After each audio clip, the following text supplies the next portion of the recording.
ECSI fans, you want to revolutionize your sports investing habits? Allow me to tell you about WagerWire. WagerWire is an app that helps you become a superior bettor by allowing you to sync all your sports books and track all your bets in one place. See your current action, your betting history, and stats. You could also sign up for sports books and collect bonus offers. Follow them at WagerWire on X, as it's the best account on the platform. Head to App Store or Play Store now and search WagerWire and download the app.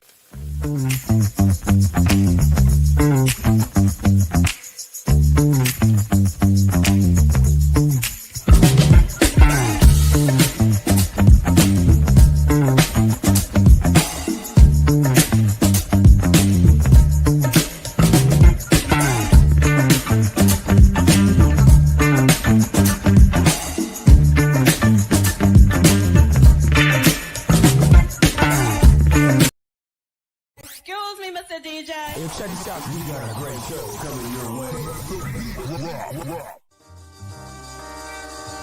From the ECSI Sports Studios, the #1 sports information program in America, the Breakfast Bankroll, with your host, the sports broker, Jeff Dawson.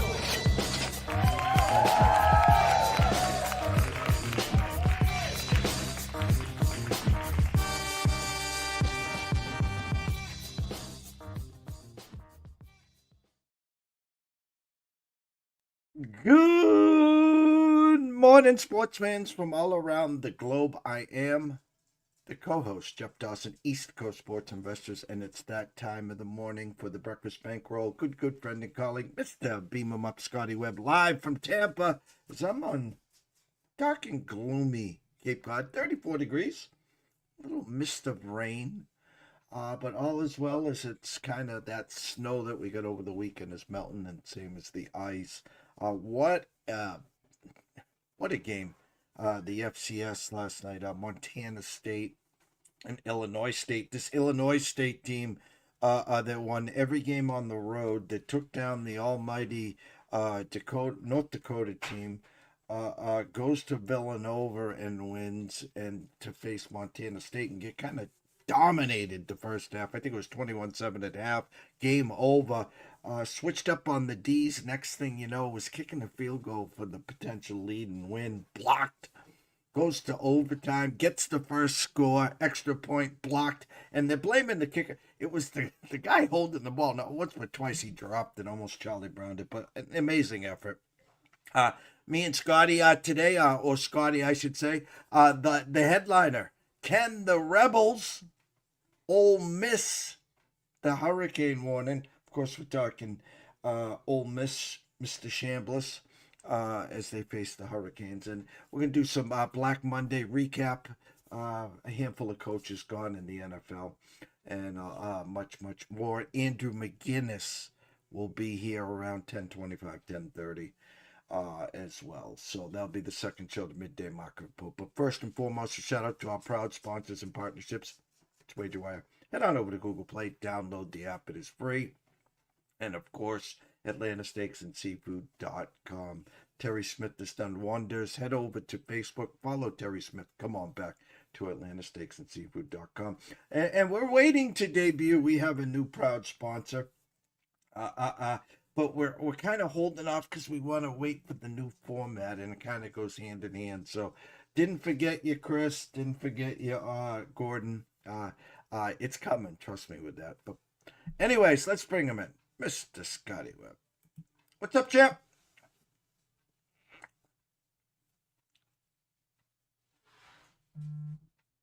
I can't hear you. Are you on mute?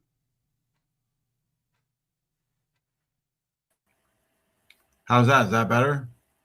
There you go. I was going to say, it's a good thing that I have a beard, because, we wore the same outfit today. So, it looks like we'd be twins otherwise. I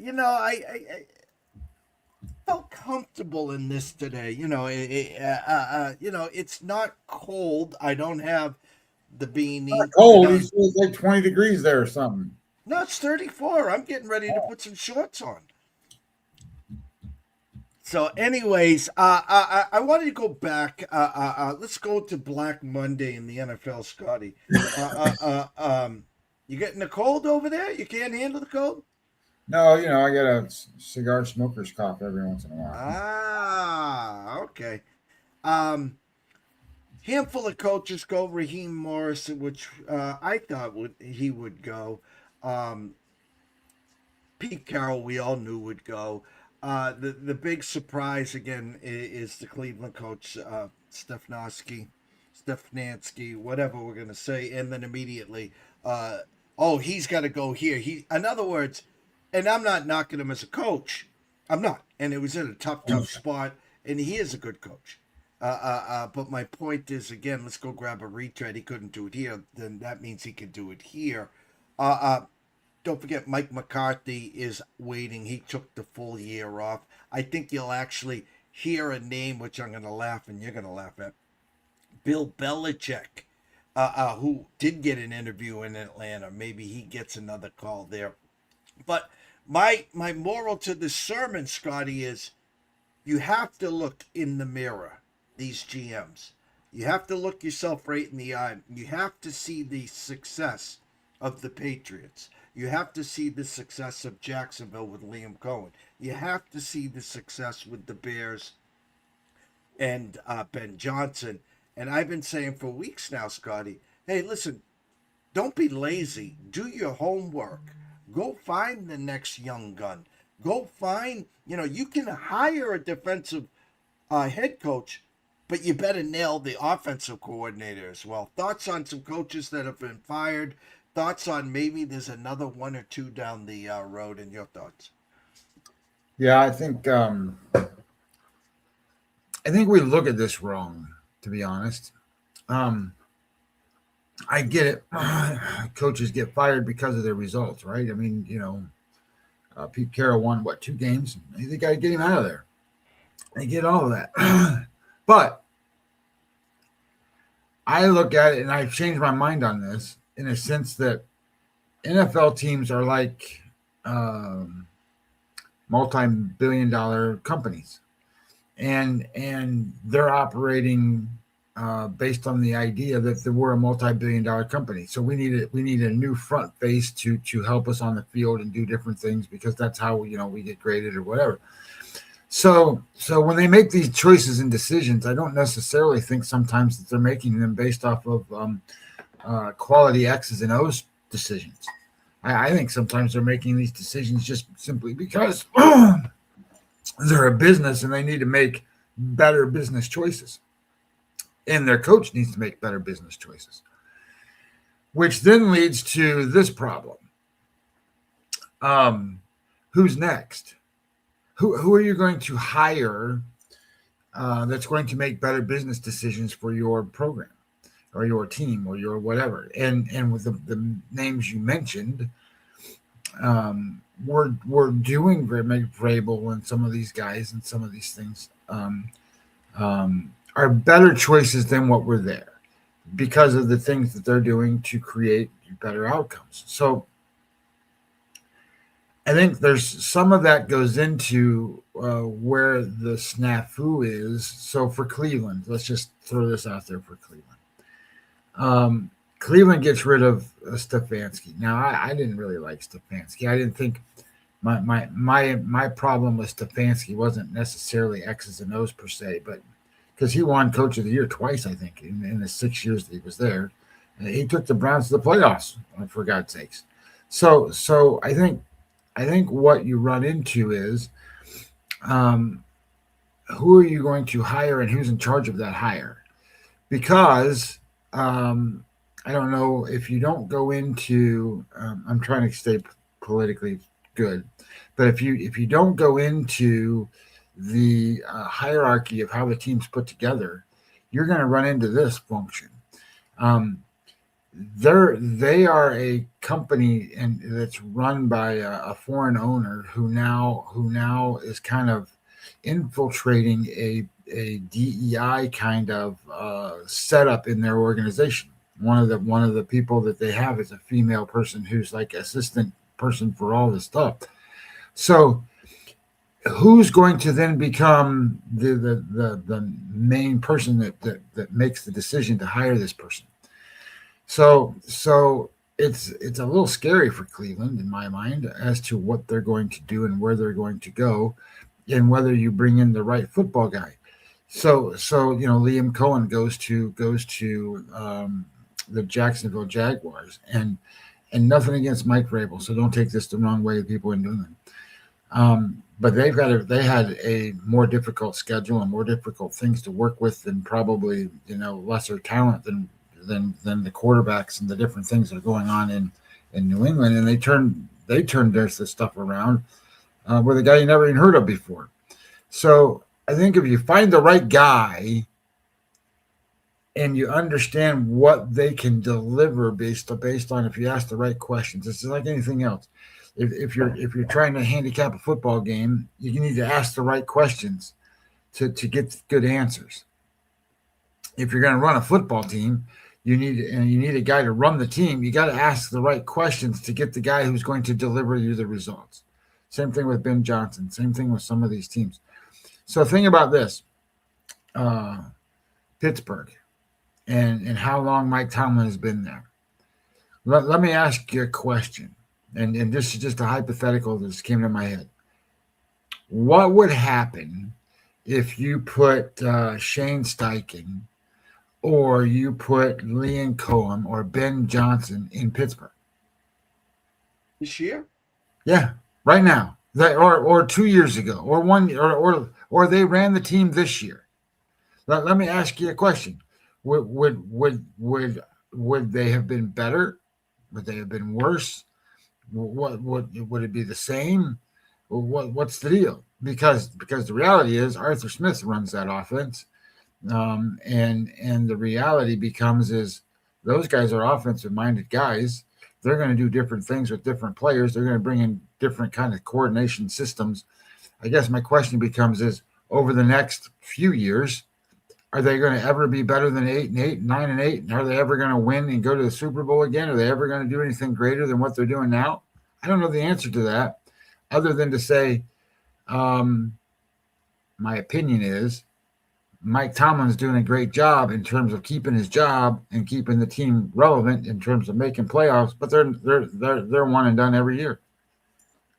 The Steelers is a tough one to use because I'm just trying to use my memory bank. I remembered football late 70s, Steve Grogan era, and then the terrible towels, the 70s, the late 70s of Terry Bradshaw, Lynn Swann, Franco Harris, and Chuck Noll.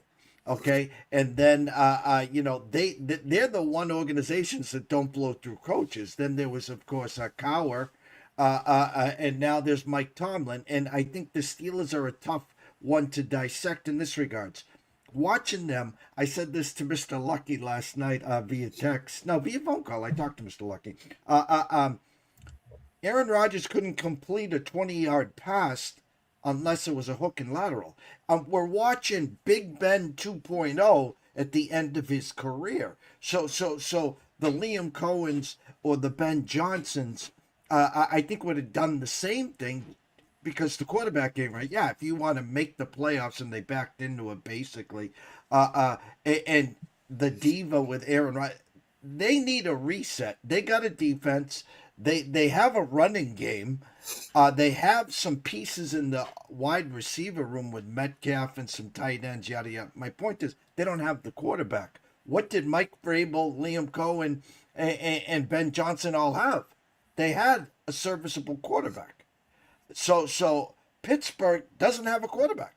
In my eyes, they have Mike Tomlin equals Aaron Rodgers at this point of his career. No, I get it. I'm just my thoughts is be careful what you fire and get rid of, and be careful what you bring in, because it's not always the greatest thing in the world. I mean, you can, and then the support that you get and the different things you get, and the everybody has to be all on the same page. And look at Arizona, right? They get rid of Gannon. and they got quarterback troubles out there. They got wide receiver issues, and they thought they were getting the greatest wide receiver in the world, and they got defensive problems. They got all kinds of issues, and some of that is head coach related, but some of it's not. Look at. I guess what I'm trying to say is, I don't think people thought.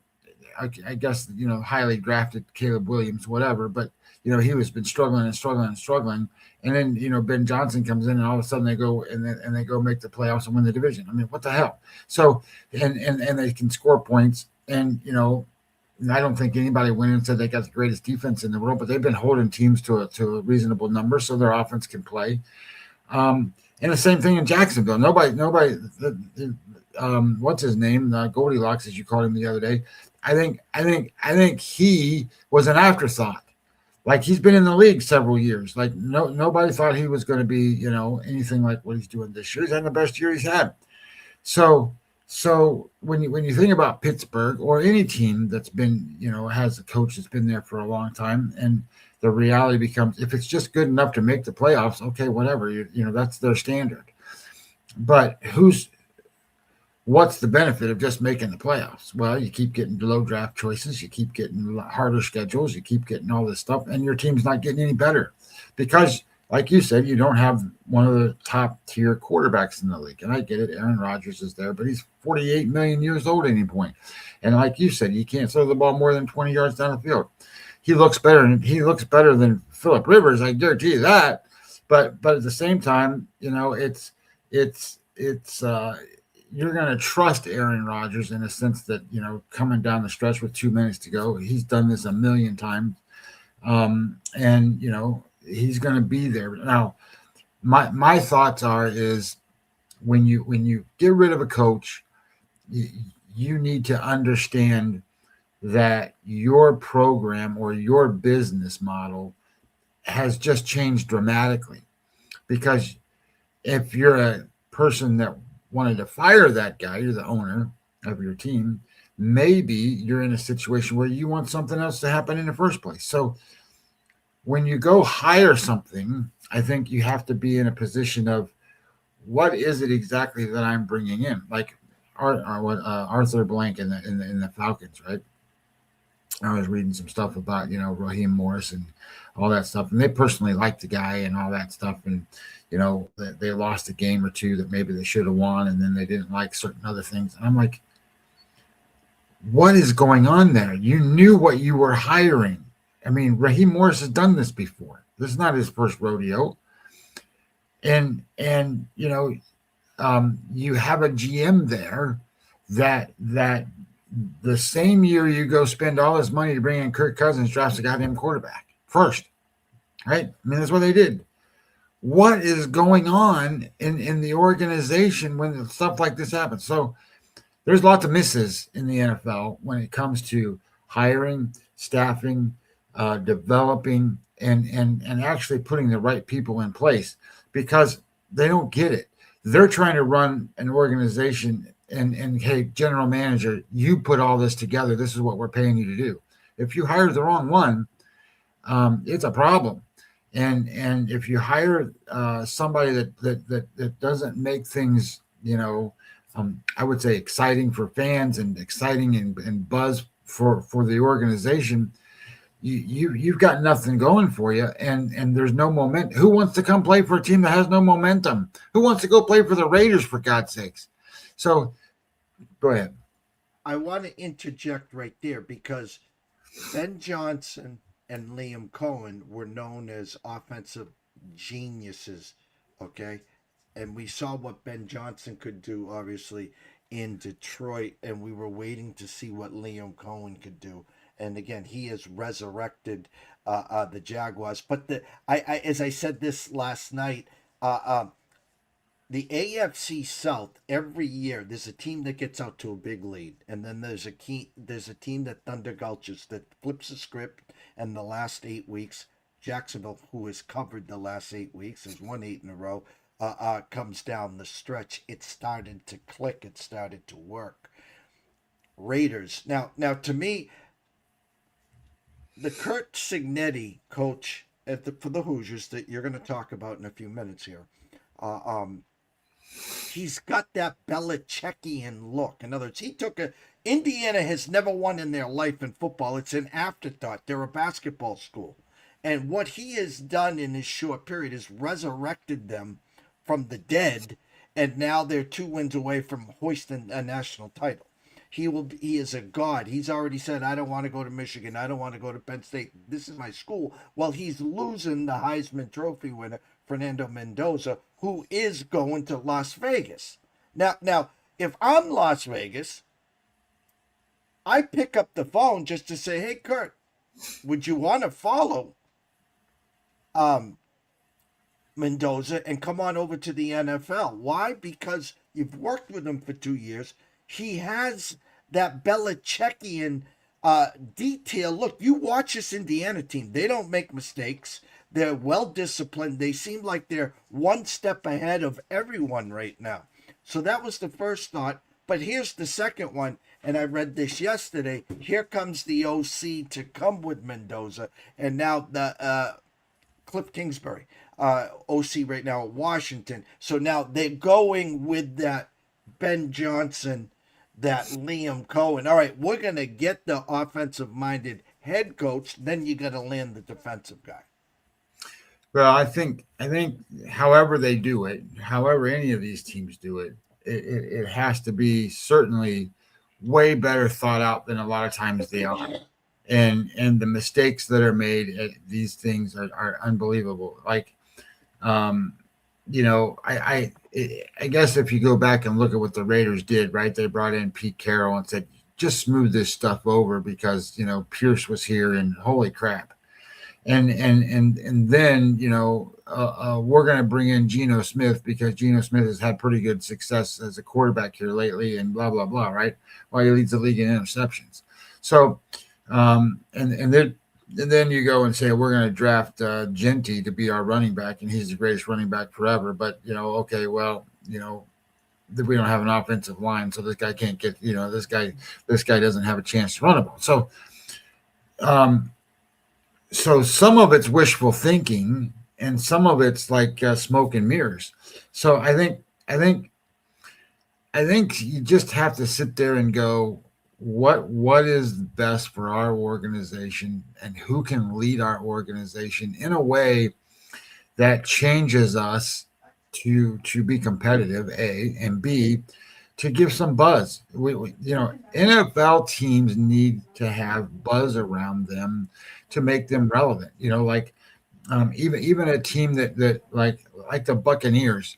The Buccaneers went 1-7 their last 8 games. Of course, they won the game at the end.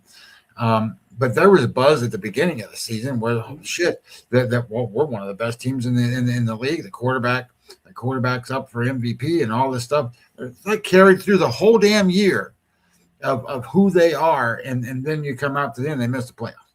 So there's buzz there. So what does that mean? Well, that means the coach is probably going to come back. They didn't fire him. That means that the general manager is going to come back. That means a lot of different things for how all of this stuff works, and they're competitive, and they're all of that kind of thing. So do they need more? Do they need to? Obviously, all that stuff is the case because the NFC is pretty tough. But some of these guys are going to be in a great position to come into, and some of these guys are not.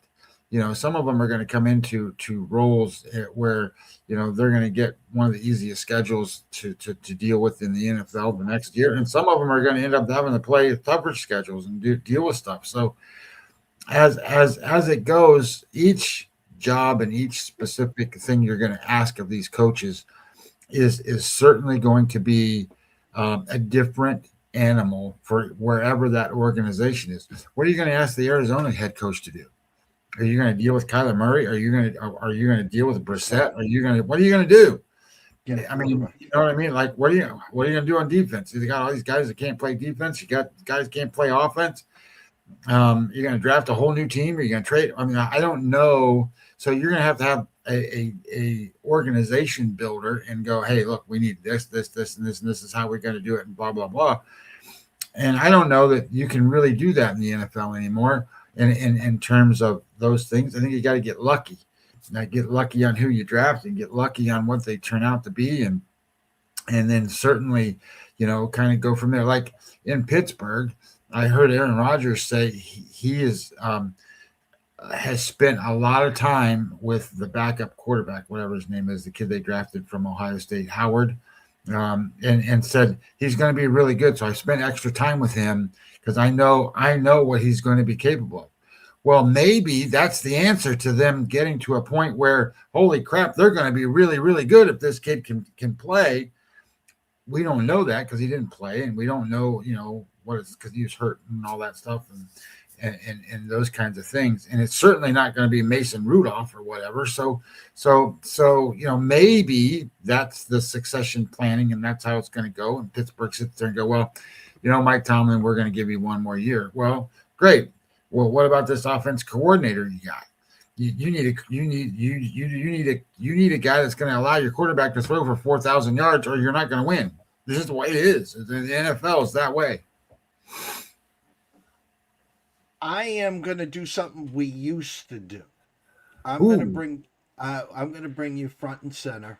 You did a lot of work on the Miami game, and I want you to take over the show and do your 15-minute, 18-minute, whatever breakdown, the front and stage. I'll be here in the background, so if you need to throw a smoke signal or something, but I want you to do what you did. You sent me some work. It was amazing, and I want you to have some fun with this.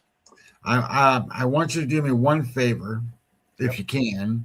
Mm-hmm. I want to explain one thing on Games on Paper real quick in this game. So if you can go to Games on Paper, and you can see in my back thing, you see the charts there? Hold on 1 second. Games on Paper, share. Yeah. So obviously they're going to be down at the bottom there. Beautiful. Look at that. So let's put those charts a little bit front center. And the reason I want you, because I don't think I've ever talked about the charts before, and I don't think people really realize what they are, and how to read them, and then so first of all, you've got a chart there on the left, and the chart on the left basically says, I think it says Miami's offense versus Ole Miss's defense. So when you see all the, and if you slide your little cursor to one of the dots, like say where it says EPA, you slide it up there to where the dot is, you get this little thing. Yeah, perfect. You get this little thing that comes up and says, hey, this is what it is, right? And in this case, I'm sitting there at 70%, 75 percentile Miami in the gray. So that's going to tell you where Miami is on offense. And if you slide it to the blue, it's going to say EPA per play 51 percentile. That's Ole Miss. So as you start to look at that graph and you kind of come around and you look at it, and you see all that gray area that is exposed, every gray area that's exposed is a Miami offensive advantage. That's what that is. Now, on the other side, you start to look at it and you go, well, holy crap, there's not, you can see the gray that's kind of in and around where Mississippi has the ball. And there's a spot down at the bottom there where it looks like, right where your cursor's kind of going around to the left there a little bit.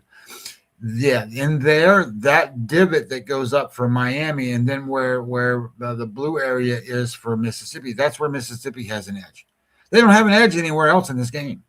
And what those are explosive plays, by the way. Those, and if you look at where the lines come out and they tell you what they are, they're explosive plays.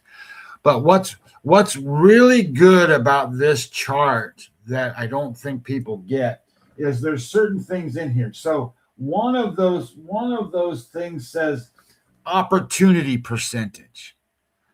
Well, I'm like, what does opportunity and percentage totally mean? Because I was like, I understand most of it, but the opportunity percentage is this.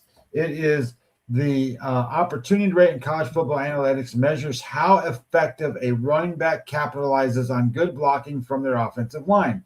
It is the percentage of rushing attempts where a 4 or 5 yard gain is needed to get a first down, reasonable yardage. And then it's the result of that.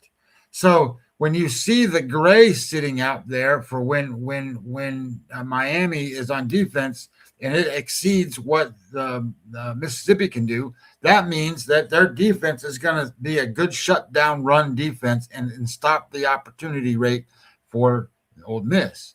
And I don't think people kind of get it. When it says line yards, what does line yards mean? Well, line yards is an effective way to go and say, let's measure an offensive line, for example.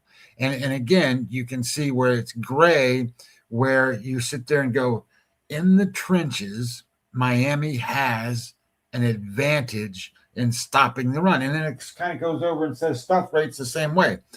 So it all coordinates together. So that tells you that Mississippi is going to have a really hard time taking advantage of the front for Miami. And then I'm sitting here watching some of these shows, and I hear Brad Powers and these guys go, well, Mississippi's going to try to run the ball. Well, hell, they can't run the ball.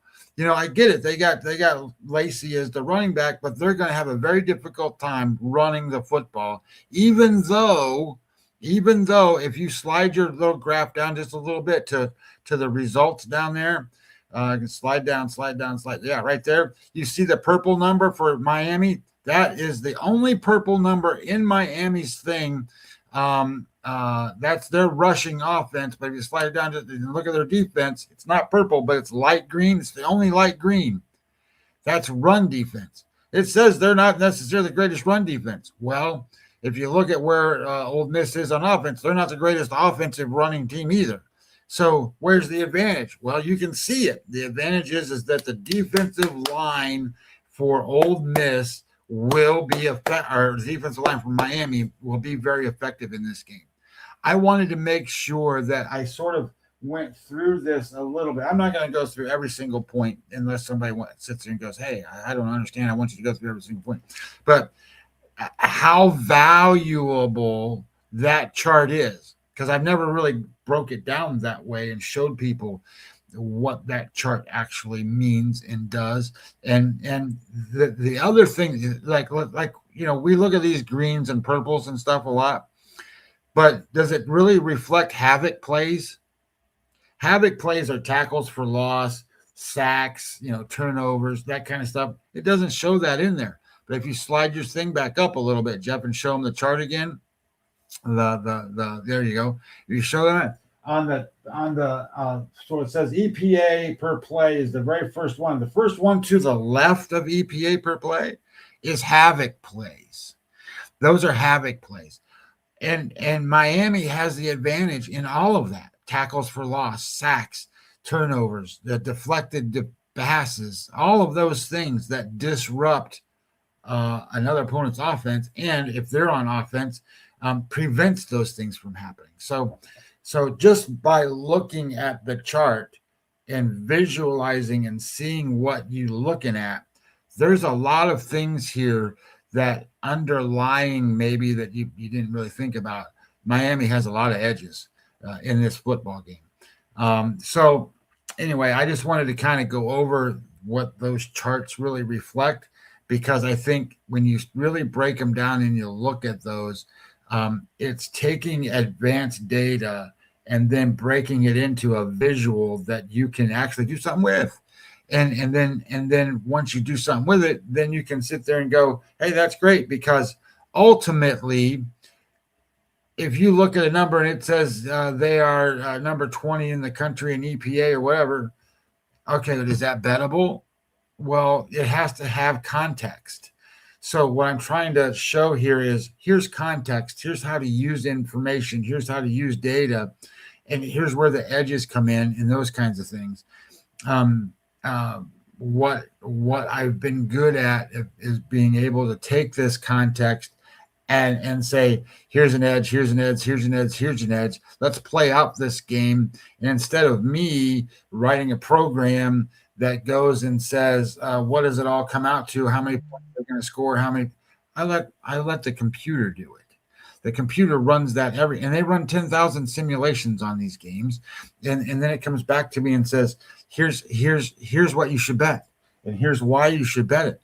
And what I'm trying to show people is if you feed data correctly, you're going to get good results, meaning that this is not, okay, well, this guy averages 3.7 yards per carry, and, the average depth of pass is this, and, none of that.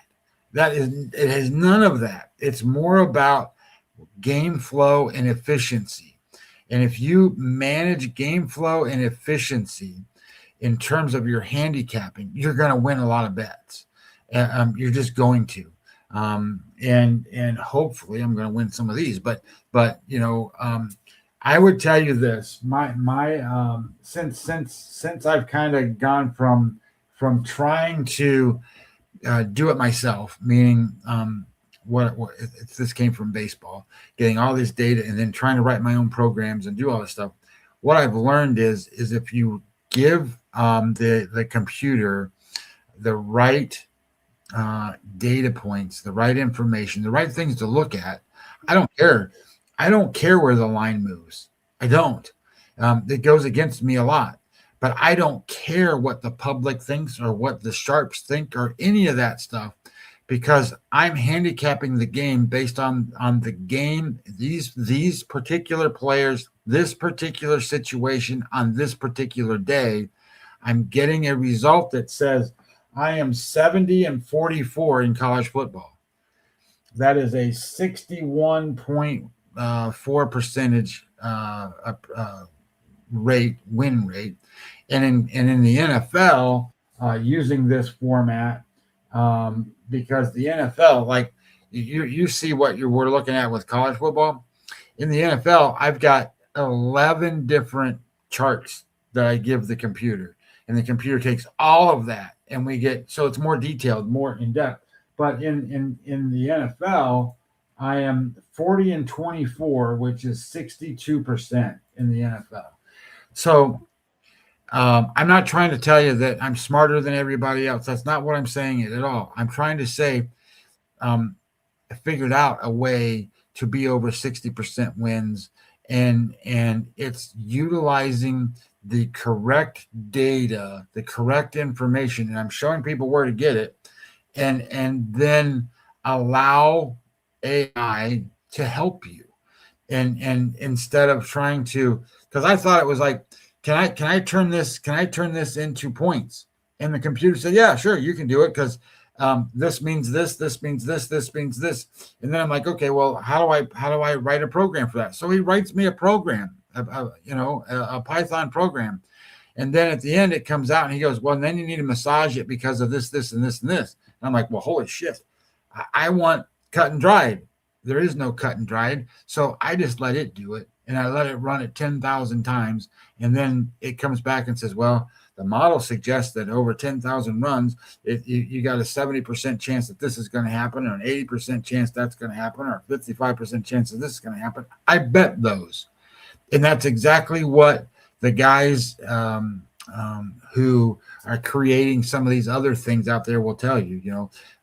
Well, I run this 10,000 times, so I get a result that says this, so I'm going to bet it. Well, it's exactly the same thing, except I'm using this data and that stuff. So anyway, I thought it would be a good idea just to share that information at first. Hopefully I didn't lose anybody, and hopefully it's all good. I didn't think I got too nerdy, hopefully. I don't know. You did fine, sir. You did fine. Well, now I'm going to turn stuff into non-nerdy, so it makes it a little easier. All right. We got about 10 minutes, sir. So I'm going to pull myself off the stage, and you can go to work. Okay. Yeah. Let me switch over to my stuff here. You only just do the Miami game? Yeah, because we're going to come back on Thursday to do the second one, and we'll be back on Friday to recap this first game. On Thursday, we'll come back to this because they play, but we'll break down obviously we'll be back on Friday as well for the Oregon Indiana game as well. All right. Yeah, no worries. All right. All right. So in doing this game, obviously you just saw some of the stuff that I talked about in regards to how the games match up. There's some interesting things that kind of came into this, and I think one of them is Miami is a lot stronger than people thought. They just beat Ohio State, which is a big deal. You go beat a team like Ohio State, but I don't think people really realized how good the offensive and defensive lines are for Miami. They're as stout can be. They got great players in there, but offensive line is the same. Like, Ohio State's defense was ranked number 1 or number 2, and they were able to run the ball. They were able to protect the passer. And how many sacks did they get against Ohio State? I don't know, 6, something like that. They had a lot of pressure on the quarterback. They maintained, they kept the run down. They did a lot against Ohio State. Now this isn't Ohio State, right? This is Ole Miss. Well, Ole Miss is not as good as Ohio State. So there's a couple things here. And just in a general overview-ish way, Miami edges in overall efficiency and defensive strength, while Mississippi, they are an explosive offense. That's what they are. They get explosive. I shouldn't say explosive offense. Not the right way to say it. They are have explosive plays, big plays. 50-yard passes, 30-yard passes, stuff like that. The matchup is going to be Miami dominates in the trenches. Their defensive line are bullies. They have high havoc rate, high stuff percentage rates. Stuff percentage just means that you got rushing the football. They stuff the run. They got a lot of tackles for loss, a lot of sacks, and Ole Miss, their offensive line has allowed a lot of pressure. So I expect Miami to do the same thing, get a lot of pressure. There's also one big notable thing, and I know that Mississippi played Georgia and was able to get through it in the Georgia game. Having Lane Kiffin not there, you got to remember, Lane Kiffin was, and the guy that called the plays. Now I know Charlie Weiss's son's doing it, and he's going to come over to LSU. But the reality is, these guys are 1 foot in, 1 foot out. That's going to have some sort of an effect. It will. It just does. You can't be 100% in and then 100% on another side. So there's going to be a little bit of conflict there. So this is the second game, and this is a different opponent that they've never faced. So having to figure out how to attack that, I think this could be a little bit of a problem. So having said some of those things, the way I want to do this is I want to try to explain certain things without going into detail on EPA and all that stuff. So I kind of asked my computer to give me a presentation that was going to allow me to explain this game in a way where I can avoid some of that. So here it goes. We'll give it a shot and see how this turns out. So this game is obviously it's the Fiesta Bowl. The Fiesta Bowl's in Arizona. I don't think you're going to have to worry about weather. Obviously, it's going to be nice weather, but even if there is, it's a dome, so you can take it from there.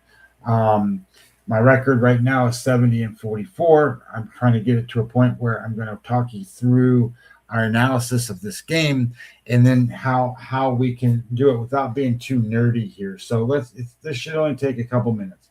First off, the basics. Miami comes in 12-2. They're undefeated in the ACC, while Ole Miss is 13-1 and 7-1 in the SEC. The line opened as Miami -2 with a total of 51, and it's now mostly -3, 3.5, and they are 51.5 to 52.5 is the number. So it's showing some money leaning on Miami. So let's talk about why. So Miami's story this year is all about lockdown defense. I don't think people realize how lockdown defense it is. They have allowed 13 points per game on average. That's top 5 in the country, and most they've given up all season is 26, and that was to SMU in overtime. They allowed 24 points to Notre Dame and to Louisville. That's the other 2 points that have been up there. They've never allowed more than 30 points in a game. It isn't luck. It's about bending and not breaking. So in betting terms, in betting, if you're eyeing a team to bet unders on, this is a great team because, they don't allow the other team to score. On offense, Miami is efficient. They score 32 points a game. Carson Beck is slinging it around with an completion rate is 74%. Some of these college kids have, 50s and the 60s. 74 is really high. So, that's a good number for him. And they're balanced. They're able to run the ball with a guy like Mark Fletcher. On the Ole Miss side, for example, they're an explosive offense, averaging nearly 38 points per game, led by Trinidad Chambliss, who's a dual threat nightmare, 3,600 passing yards, a lot of rushing touchdowns. And we talked about the Lane Kiffin thing. So we'll see. So now let's talk about the matchups without going into too much jargon. So Miami's offense versus the Ole Miss defense. The Rebels rank middle of the pack on defense. They're giving up 20 points a game, and they struggle against the run. Teams succeed on rushes 46% of the time against them, which is bottom tier. That's no good. And Miami can exploit that, pounding the rock and opening up the play action passes, which is really a good thing for them. So if they're able to run the ball and then off of the run throw, they're in good shape. We think Miami's going to score at least 30 points or better in this game. And Ole Miss, Georgia gave up a lot of points to them. And we think Miami is better than Georgia in this spot against this team. So flip it. So Ole Miss's high-flying offense against Miami's defense. The Rebels love tempo. They like big plays. But here's the difference. Miami's front line, we just talked about it. I've been talking about it this whole time. Havoc. They create tackles for loss, sacks. They disrupt the rhythm. Yes, Chambliss is mobile, but he can get them, to a certain point, and then they got to kick field goals. So it's possible that Ole Miss can score in the low 20s in this game. It's possible. The 24 is kind of the max number here.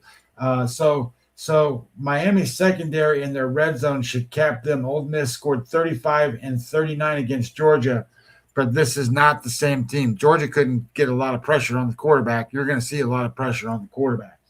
So here's some other cooler stats to come in. Strength of schedule, about the same, 21st, 25th.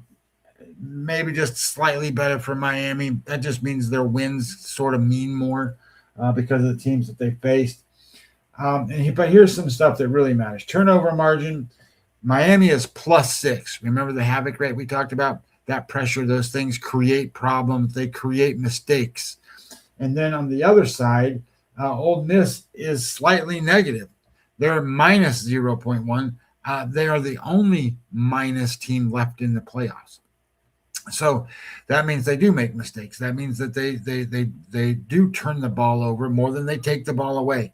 So I think that's a problem, especially in close games. Quarterback rating, about the same. QBR for Chambliss, he ranks 5th and 11th. So it's kind of a good battle there. But the most favorite thing, I talk about this all the time, so this is a great way. I wanted to explain it this way. Yards per point margin. Miami is +6.8 versus Ole Miss 2.6. So think about it this way. It's bang for your buck. How many yards does a team need to score a point or force an opponent to gain a score? Miami is way more efficient. So that means they score without wasting drives and make foes grind for every point. Ole Miss, they rack up yards but settle for field goals and turn it over. It screams that Miami controls the game. controls the flow of the game. Injuries, there's not really any injuries to deal with. So the way I'm doing this and the way I'm going, we've got a game total score prediction on this game, and we look at it. It's 30-23. Miami wins the game, covers the point spread, and the 10,000 runs. There is a 85% likelihood that Miami covers the -3. And then if you like the total's at 52. We're pretty. And I know that it says 30-53, right? Was the score, and that's 53 points. The total's 52 in this game. We like it under, and we like it under because 23 is the high end. We think those are the high end numbers for Ole Miss. So maybe they get 17, maybe they get 16, maybe they get 14. So if it's the high end, then we come back and we go, oh man, look, maybe it's going to be a 2 touchdown advantage to where, or a 10-point advantage for Miami. So the bet that I made on this game, and it's the only bet I made on this game. I made 2 bets on the other game, but this game, I bet Miami, and I bet Miami, and I'm going to be honest with everybody. I bet Miami -3.5. At the time, I could have bet -3. So that brings in another thing. -3.5 plus 105 is what I bet. Or I could have bet -3, -119. Okay, well, when you do the math and you start doing the numbers and you start going at it and say, well, 7 in college football is the most important key number. 3 is the second most important key number. But at 3.5 to 3, it's not worth that -19. And then you got the +5. So it's not worth 24 cents. It's not. That's too much. So I played it -3.5 plus 105, and it's the best bet of the 2 games. This is the best bet. When you got an 85% confidence rating that you're going to win this game, you can't get much higher than that. So it's the best bet. I do have Indiana and Oregon bets. They're a little bit lower. One of them's pretty high. The other one's not quite as high. So, but I made 3 bets on these games with the idea that I want to make some decent money. So this was my biggest bet of the playoffs, and we'll see how it plays out. So hopefully we have a good game from the quarterback of Miami, and he doesn't do stupid stuff, and their defense does what they're supposed to do, and we get a couple turnovers and we get some sacks, and there we go. So anyway, comments, questions, anything like that, more than happy to answer any of those things. If you've it seems like, we get 30, 40 people watch these shows live, and then we end up with, 100, 120, 130 after the show. If you have questions, certainly, especially if it's after the show, just send me an email, or not email, but on Twitter. See what I can do to answer them for you. Anyway, Jeff, that's what I got for this game. Hopefully it went okay, and you can kind of get it. But I sent you the stuff. Like, I do a lot of work on these games. No, absolutely. It was fabulous. Andrew and I will be on in about 5 minutes. We're going to talk some NHL. Me and Scotty will be back on Thursday. We can dig back into a little refresher course on this game. We can introduce the Oregon-Indiana game time. We might be able to get into that as well, and then get everyone set up on Friday, of course, for the NFL playoffs. Great job as always. Shout out to everyone watching and listening. Shout out to PB, Mr. Lucky, Dr. Lance, and all the good people for allowing us this platform and stage. I'm going to keep reiterating this. We have some big stuff planned. Some big stuff. We want you guys to be as well educated as possible. We will be definitely moving forward. We will be your MLB place to be. Scotty's doing working overtime. Big WBC fan. So again, that will be like the appetizer as we get ready, because theoretically, guys, I hate to say it this way, but enjoy MLB in 2026 because December 2nd, there will be a thing called the lockout. So we have no idea what's going to happen in 2027. So, anyways, thank you again. Come follow me at EC Sports Invest. Of course, go follow Scotty at Webby20MLB. Go grab a quick coffee, bagel. We'll be back in about 5 minutes. Stay tuned.